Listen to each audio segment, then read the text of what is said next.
Kesatuan rakyat, kesatuan jiwa, kerajaan perpaduan. Teruskan bersama di dalam channel ini untuk perkembangan-perkembangan isu semasa, isu politik, dan isu-isu hangat di Malaysia pada hari ini. Jangan lupa teruskan bersama di dalam channel ini. Tekan butang like, share, dan subscribe channel ini untuk perkembangan terkini politik di Malaysia.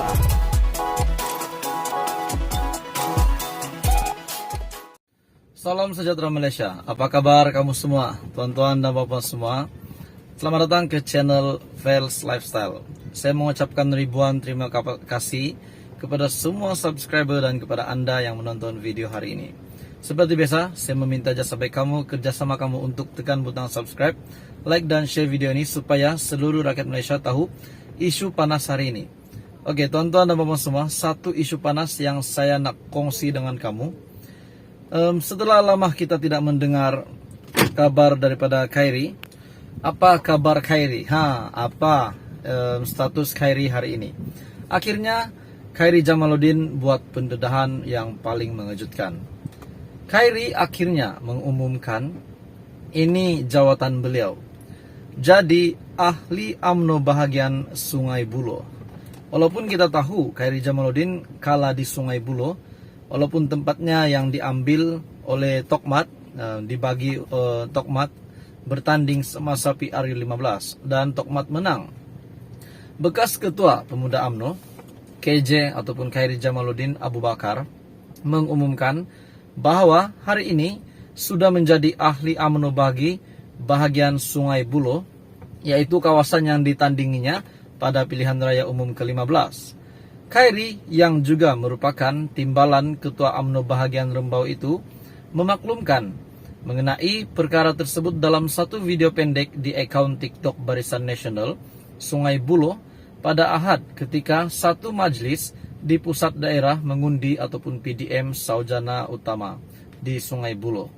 Beliau yang juga bekas Menteri Kesehatan berkata, keputusan berpindah itu diambil kerana mahu menyelesaikan urusan yang tertangguh dan menjadikan kawasan itu sebagai kubu kuat Barisan Nasional.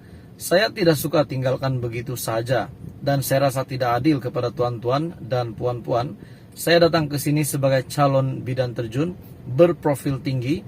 Bila tidak menang, lepas itu terus cabut pergi ke tempat lain. Ini satu keputusan yang baik bagi saya. Saya sangat setuju dengan pernyataan daripada KJ. Pada PRU yang lalu, Khairi yang memperoleh 48.000 undi dalam perebutan kerusi Parlimen Sungai Buloh tewas dengan perbezaan majoriti tipis hanya 2.600 di tangan calon PH Datuk R. Ramanan dari PKR yang meraih 50.000 undi. Beliau yang merupakan bekas ahli Parlimen Rembau meninggalkan kerusi yang disandangnya selama 3 penggal bermula pada tahun 2008 bagi bertanding di Sungai Buloh pada PRU 14 kali ini untuk memberi laluan kepada timbalan Presiden UMNO Datuk Seri Muhammad Hassan ataupun Tokmat.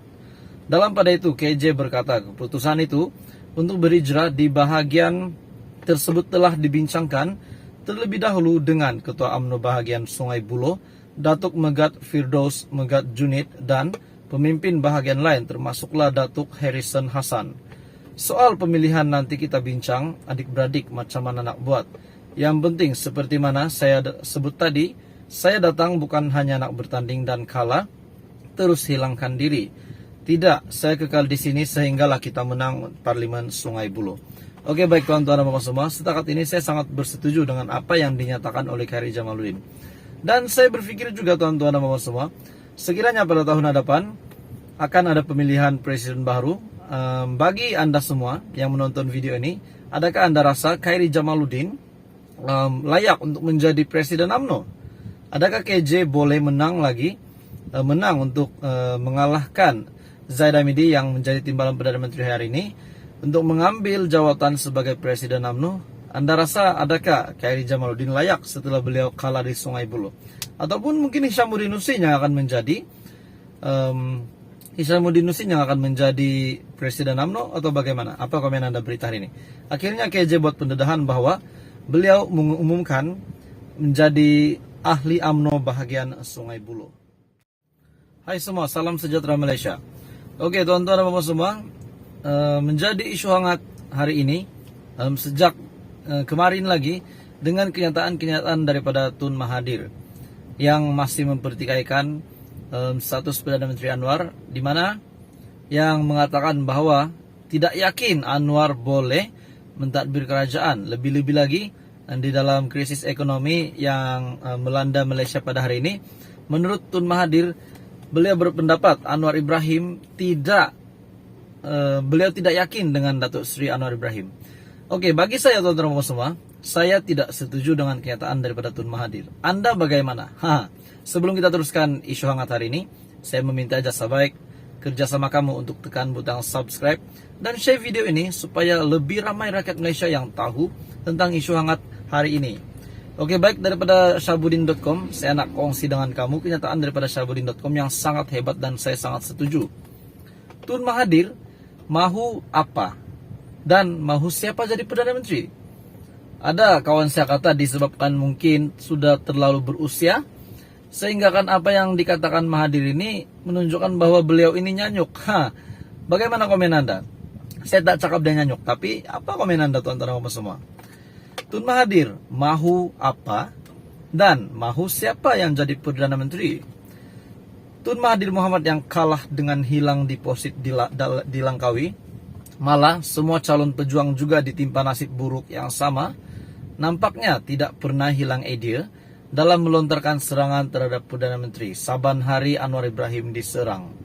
Di sebalik sudah meletakkan jawatan daripada pejuang dan mengumumkan bersara, hati dan mulut beliau terbukti tidak pernah berhenti daripada berdendam.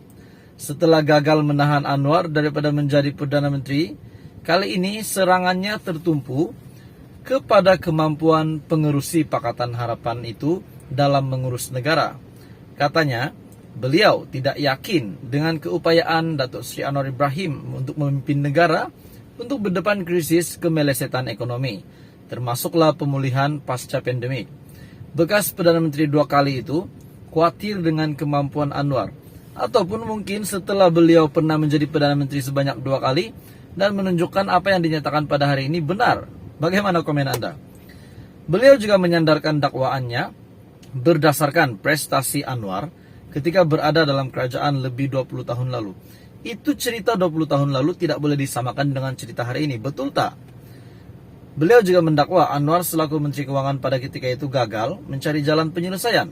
Kegagalan yang lalu tidak boleh disamakan dengan status Datuk Seri Anwar Ibrahim ini sebagai Perdana Menteri dan juga sebagai Menteri Keuangan. Kata Mahathir pada masa beliau menjadi Perdana Menteri, beliau pergi bercuti dan semasa beliau bercuti, Anwar sebagai timbalan pada ketika itu diberi tanggung jawab, tetapi nampaknya tak dapat menangani masalah. Cara dia menangani masalah kejatuhan nilai ringgit ialah dengan mengikuti pendapat IMF dan Bank Dunia. Tetapi Anwar tak ada cadangan yang lain selain daripada mengikut IMF dan Bank Dunia. Tun Mahathir seterusnya mendakwa jika ketika itu Anwar dibenarkan berkuasa dan melaksanakan dasarnya, beliau yakin negara tidak akan dapat mengatasi masalah krisis keuangan yang melanda negara. Oke, baik teman-teman semua, apa komen Anda berita hari ini?